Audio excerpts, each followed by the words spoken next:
solo gaming world has really exploded, obviously given the existence of this channel. Lots of companies are publishing games where solo or co-op is the primary mode. Lots of companies are publishing games with solo mode built in. But some successful games that were created before the boom are getting solo modes bolted on to varied result. Red Reigns does this to Ashes Reborn. Does it simulate the main game mode experience? Regardless of that, is it a good solo experience?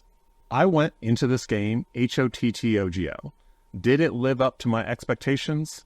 Well, let's discuss in what will likely be my longest review ever. In order to cut down the time, I'm going to read more and riff a lot less. Sorry if it feels artificial, but it should prevent this video from being 2 hours long. And whoever stays till the end gets candy. I'm J. Allen Riker, horror author and solo board game fanatic, and this is my review of Ashes Reborn, Red Reigns.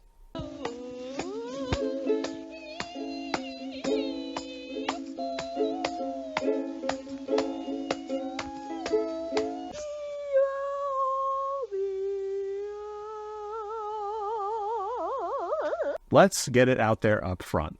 This game really threw me. It kind of paralyzed my gaming because I was not enjoying myself for the first few evenings that I played it, but I felt like I should be. I couldn't figure out what was wrong. But I want to talk about the things I like about this game first. Usually I do that when my ultimate feeling is that I dislike a game. I don't know if anybody has noticed that pattern, but if I like a game, I end on positive comments, and if I don't, I end on my negative ones. This time, it's way more complicated than that. I'm actually still quite ambivalent, but what I like about the game is far simpler to explain, so I'm going to start there. What will people like about Ashes Reborn, Red Reigns? The components are really nice. It has really fun artwork featuring the characters and the chimera. All of the dice are custom, which I always find fun.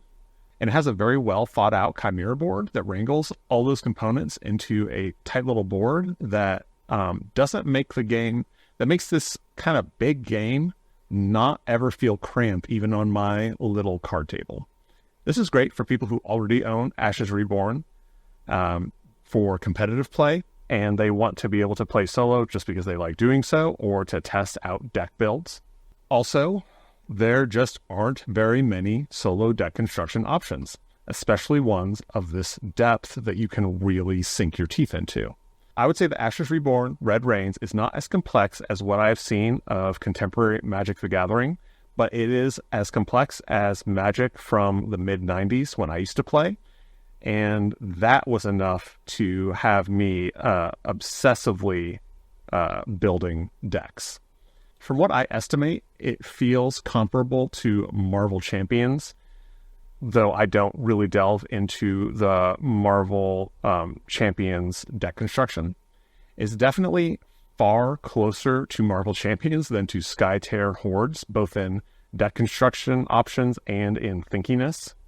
Because the player decks have cards that are literally useless in the solo version of the game, you're going to be driven to do some deck construction whether you want to or not. But it was kind of a good thing because once I started looking, it actually sparked my imagination. Deciding which types of magic to include and how to balance the cards and the dice is critical. Again, it is similar to Magic the Gathering in that way, where you would have to very carefully consider how many mana producing lands to put into your deck and how many colors of magic you would use, given that you would need to be able to produce that much mana in order to cast the spells. Here you have 10 dice and you can choose the types that you want in the weights you want. How are you going to divide them? So that does bring up the dice.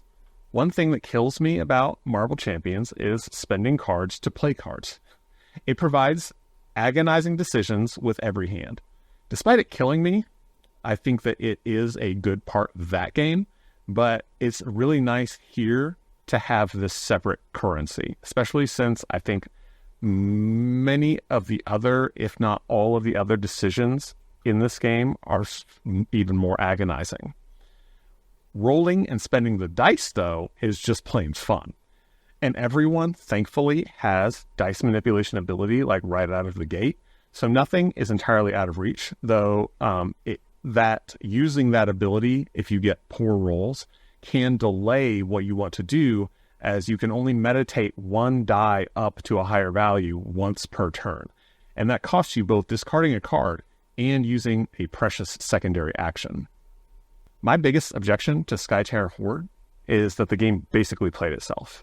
In Skytear, if you have the mana, you want to play your best card. Decisions in Ashes Reborn, Red Rains have big ramifications. Every choice is a trade-off, a gamble. If you play it safe, you drag the game out. Is that really safe? If instead you go big and aggressive but leave yourself vulnerable to the Chimera's next action, are you going to be able to hold out against the damage? Deciding what to play here in what order, like I said, it is more agonizing than Marvel Champions, which is why I'm glad that at least you have a separate currency to play the cards. Now, this aspect of it comes back in my negative column, but let's stick a pin in it. Another positive for Ashes Reborn, Red Rains, is that the AI is very easy to run. You roll 2 dice every round. 1 red shard dice, which accelerates the Chimera's difficulty, and 1 d12 that you check against the result against the chart to see what the Chimera actually does. Mostly a mix of flipping cards face up to bring them into play and attacking with the things that are out, and some nasty little surprises mixed in. As those shards collect, they turn into red rain. Once you hit the triggering amount of red rain, the creature enters its next phase. So you'll recognize this escalation from any number of games, including Marvel Champions and Eon's End. But here, you have a bit of control that adds an extra layer of decision-making, of push your luck, how big are you going to choose to go?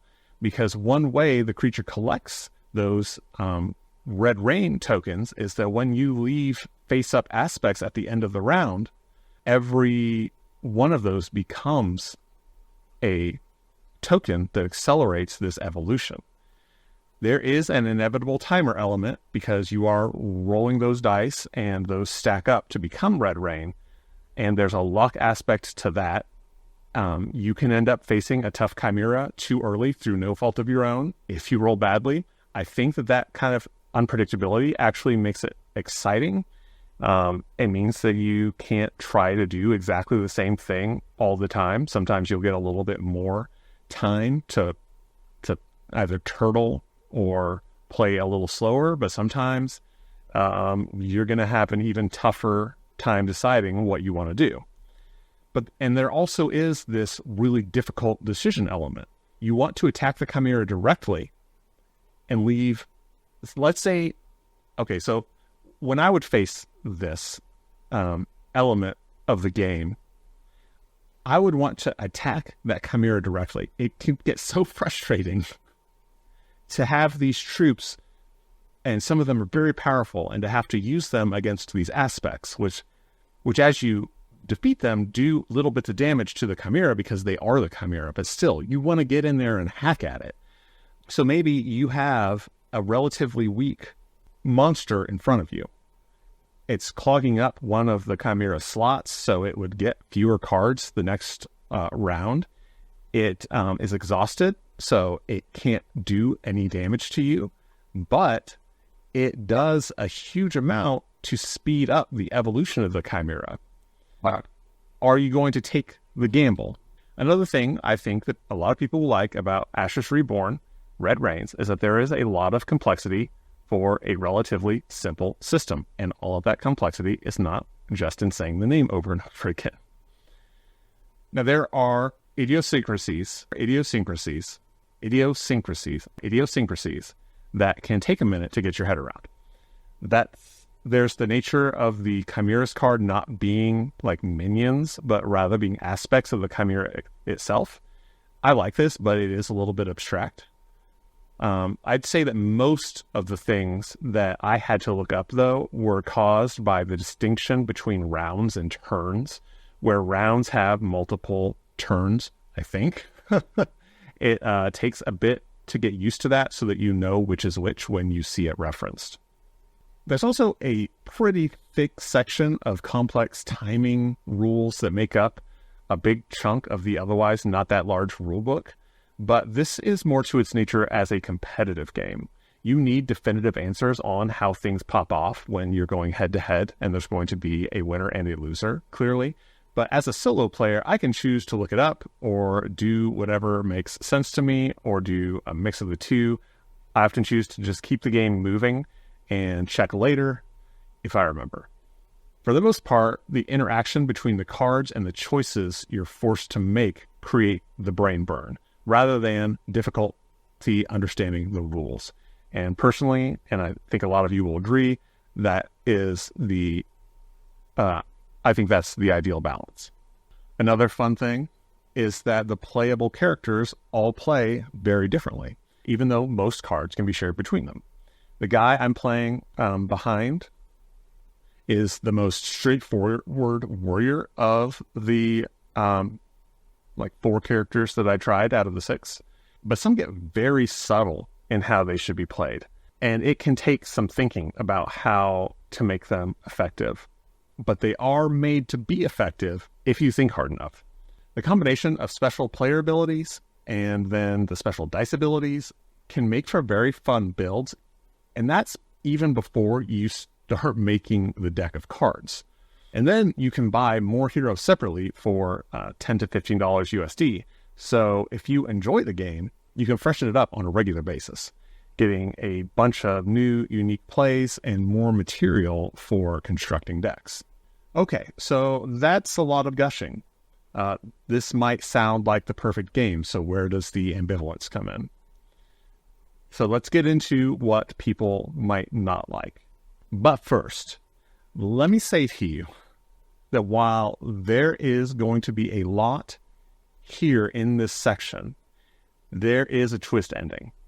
I'm not your boss, but I would appreciate it if you didn't leave angry comments until you've heard me out. Okay, so one kind of obvious thing is that the price for Red Rain's Corpse of Viros is about in the mid $30 US range, which is a lot for basically 2 Chimera. It's the same monster, but it has 2 very different versions of it in the box. Now, this does include the nice little board and the Red Rain's dice. I have seen other Chimera for $10 cheaper, which is comparable to buying Marvel Champions scenarios separately. And I think that's fair, but I think it would be nice if there were a cheaper entry point that was easily accessible. They made something, but it is, I don't think, available right now. When I looked, I couldn't find it at least, which basically added the dice that you need to the Chimera. It was like a starter set. And it would also be nice if there were a big box of Chimera, similar to how in the core set you do get a big thwack of characters to play with, and how in Marvel Champions, they have big box expansions that have 2 heroes and 5 villains. It would be nice to have something where you could get that big batch of villains instead of having to get them all separately. Some people are not going to like that they regularly release new heroes and Chimera because they will feel obligated to buy it all. Marvel Champions is a real bank drain for some people. When I said in my Primal the Awakening review that I thought that if they had gone with selling the minis separately from the game, it would have opened up the possibility of them going direct to store with monthly or quarterly drip feeds like Eon's End or Marvel Champions does. A couple of people said that they're glad it's available only in one huge purchase because they'd otherwise feel obligated to buy all of these little drops. Now, I don't think that with Primal the Awakening, that's really the issue that it is with Marvel Champions, because those characters' cards are exclusive to those characters. Your Greatsword character can't ever use a hammer wielder character's card. So you don't have to feel obligated to buy the new spear fighting character because it has a powerful card that you want, because you could never use it in any deck but the spear character's deck. In Marvel Champions, that does happen. A lot of people don't like Thor, but my understanding is there is a card in Thor that can make a lot of the like heavy, big, strong characters even stronger. And with Ashes Reborn, there is that same issue because it is true deck construction. Though, like I said at the beginning, this game threw me hard, and it is not for those small reasons. I stopped playing for a while, and it just sat clogging at my table because I felt like I was not having fun. It probably sat for like a week after that. I kept thinking about it, and I couldn't figure it out. I thought that maybe I didn't like board games anymore, because everything that I thought about Ashes Reborn, Red Reigns, seemed like it should be fun, seemed like it's just like these other games that I love. But I did sit down with the game again because I wanted to be able to provide a review for it, because I had said I would, and a lot of people were interested in that. And it wasn't long after I sat back down with it before I realized what was going on. My brain was constantly grinding on choices that turned out to be useless every single turn. And it was frustrating the part of me that wants to combo a bunch of cool cards, or to create a mini strategy, when I pull up my cards with every hand. The gameplay loop of Ashes Reborn Red Reigns makes the tactical choices very granular. More granular, honestly, than I would like, even after I realized that I had been playing the game wrong, even after I started playing the game right. And I'm guessing that it will be that way for some other people. If you've seen many of my videos, you'll know that I like to really crunch over my decisions. I take like twice as long to play a lot of games as a normal person, if you can find one amongst the board game community. The difference between Ashes Reborn and every other boss battling card game like it that I've played is that you only get one main action and one secondary action each turn. That's common in, say, dungeon crawlers, but it's very uncommon to, by necessity of the rules, hold a handful of cards that you can't play in this sort of game. A main action would be playing a card, either like a spellboard spell that's not instantaneous, kind of an artifact that lets you play a spell, or an ally. Another main action would be playing that spell or attacking with the ally, or sometimes casting a spell from your hand where you actually can do something immediately. Your secondary action would be using a dice effect, meditating up the value of a dice, or using the effects on some of the cards in your tableau, although others will require a main action to use. So I'm looking at my hand, looking at the game state, making these plans about what order to play things in, what I can do with all these juicy, powerful abilities that I have access to, just like I would in Eon's End, Primal, Marvel Champions, and then I would play one card. Let's say it's an ally. That's the main action. I can't even attack. So then the Chimera goes. And they don't necessarily have that limitation.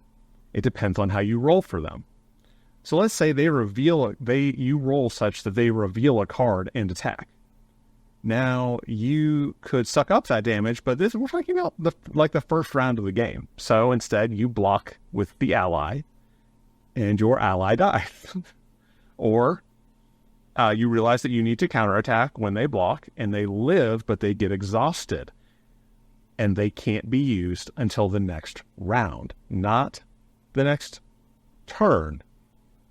The next round after you draw up cards again. So now it's your turn again, and nothing is like it was when you made the plan of the cards in your hand. So there is no longer any point in buffing the exhausted ally at this moment, or the dead ally. You make another plan. It's a great plan. It is the best laid plan. And yet, This game certainly teaches you what happens to those, whether you are a mouse or a man. I literally don't know of another game that gives you so much information about what you could do when you absolutely should not be thinking about it. One of the most fun things in other boss battling card games is drawing up your hand and scheming.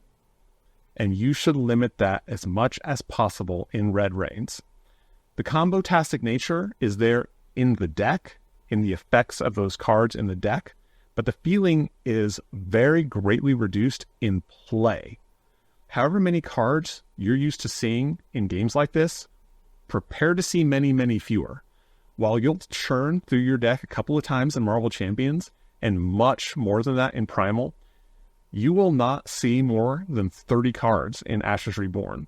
And you're in trouble if you see that many, because that's the limit of the cards in your deck. And after that, you're not reshuffling to keep going and maybe facing some kind of penalty. You're not drawing any more cards, and you start taking damage for every card that you should have drawn that round.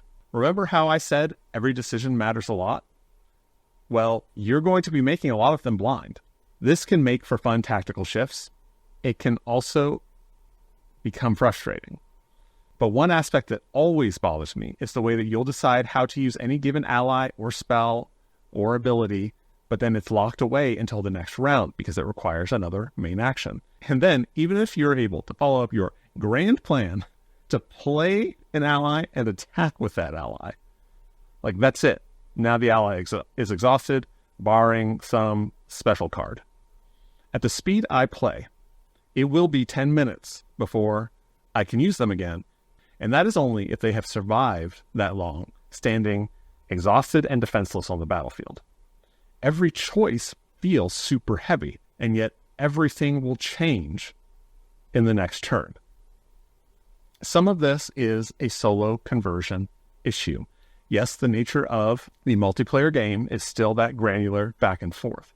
But as a player, as a human player playing the normal way, you will need to build a tableau.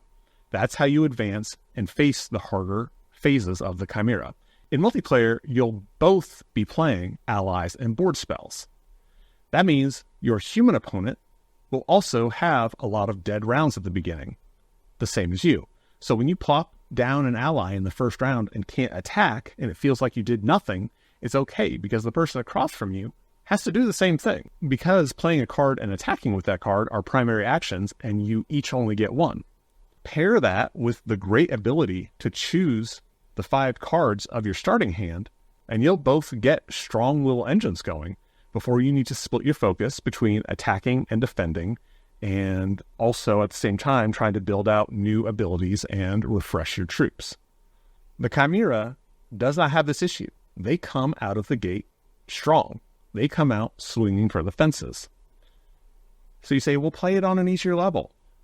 The crazy thing is the level that you are playing the Chimera at doesn't change this. A higher level Chimera will play more cards before the end of the round, but that only matters at the end of the round. A tough Chimera will have more hit points, but that will only matter late in the game.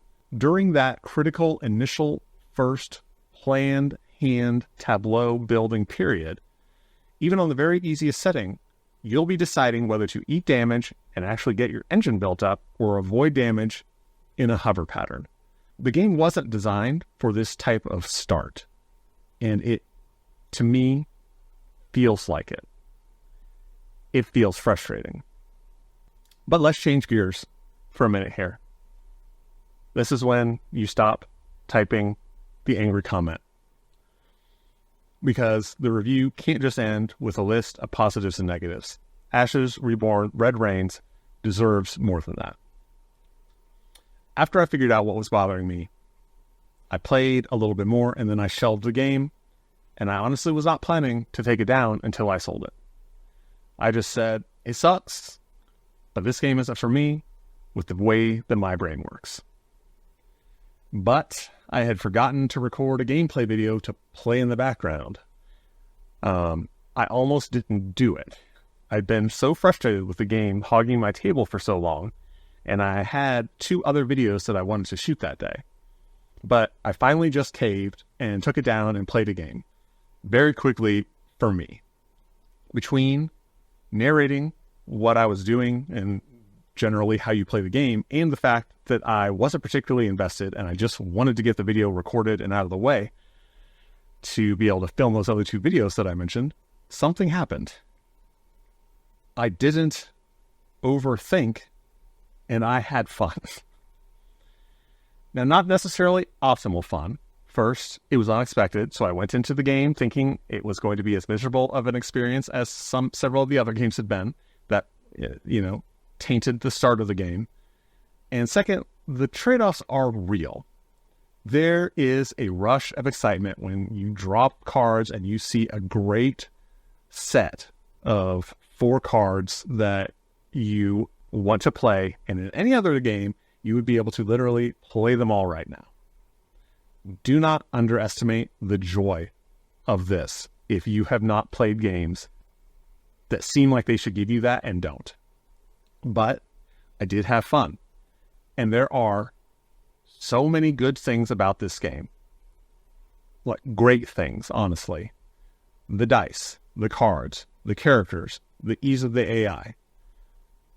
So I decided to hold on to it to see if I can change my mindset when I play it the same way that I did when I played it for the background of this video.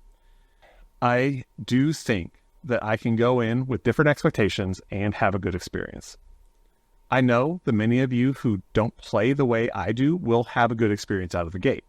I can see all the positive reviews, all the people saying that it's literally their favorite solo game. And honestly, if it weren't for the somewhat confusing nature of how to get started, just get started playing, like what to buy, because of how many expansions there are and which ones are actually required to play solo, I think that this game would be even more popular. I am going to play this game more. There is still a lot more to do just in the core boxes that I purchased. I have a couple more characters to try out. I only scratched the surface of deck construction, and this game actually does have me interested in looking a bit deeper into it. If I can enjoy it for what it is, it's also a game where I can occasionally buy a sweet little treat. It's one of those investment games where as your collection expands, you get more and more out of each small purchase. It's one of those spreadsheet games where you can buy it a row or column at a time. I feel like this was an experience where I expected certain things and I just kept pushing to make it that way. I don't think that that's entirely my fault, as I wasn't even aware most of the time that I was playing into what I have to think is basically objectively the wrong way. And it's the way that you play every other card game of its sort. I am pretty brutal about just ditching games that hit wrong. But I really think that there's something here too special to cast it aside just yet. That almost never happens. I'm going to table it again, and I really think that it's going to land much better. But I don't know when. No time soon. I think it's spent like 3 weeks on my table, and I'm ready to just go through some other things. But when it does, I could very likely make a review update video. So what would I advise for someone thinking about getting into Ashes Reborn, Red Rains? It is a bit of an investment to get into, given that you have to buy the base box and a kind of pricey solo expansion, unless they make some more of that beginner box where you can kind of dip your toe in for the price of just one. So I wouldn't say just try it willy-nilly. I also don't know how much resale value it has. Maybe it's good, but I don't know. It's not a Kickstarter, so I think that you need to ask yourself what kind of player you are. I think that you need to watch some playthrough videos and keep in mind what I talked about. But no matter what, I think that you will go into it better prepared than I did. And I think that that greatly increases the chances that you will have a good time with this game. You can consciously try to stop yourself from thinking ahead about the cards in your hand as if you were guaranteed to be able to play them the way that you want them, with the only limit being the currency. That is not the case. Honestly, for a lot of you, if you go into it with the right mindset and it works with the way that you like to play, this could be your solo deck construction game. Maybe you've been waiting for one that isn't superheroes. For some of you, you may not be able to stop your brain from trying to plan ahead. Or you're going to be able to, but you're not going to find the game as fun without that aspect, without that dopamine burst that you get from drawing that perfect combo and then playing it. Okay, that's finally it from me. Let me know what you think about the game in the comments. Did you experience the same sort of vertigo that I did, or did you adapt quickly? I know in general that I don't adapt quickly. I talk slowly, I think slowly, and I tend to get stuck in invisible ruts, which was the case here. It reminded me of when I was a professional programmer and I would be trying to solve a problem and just banging my head against it because I didn't see that it wasn't the real problem, which is a very common issue in programming. It's hard to step back and gain perspective when the lack of perspective prevents you from seeing that you don't have perspective. One more question for you. Did you forget that you initially stayed for the candy? Did we have so much fun that you forgot the sweet treat that tempted you into testing your patience with this long review? Well, here you go. You deserve it. You're such a good viewer. Anyway, have a great rest of your day and keep playing solo.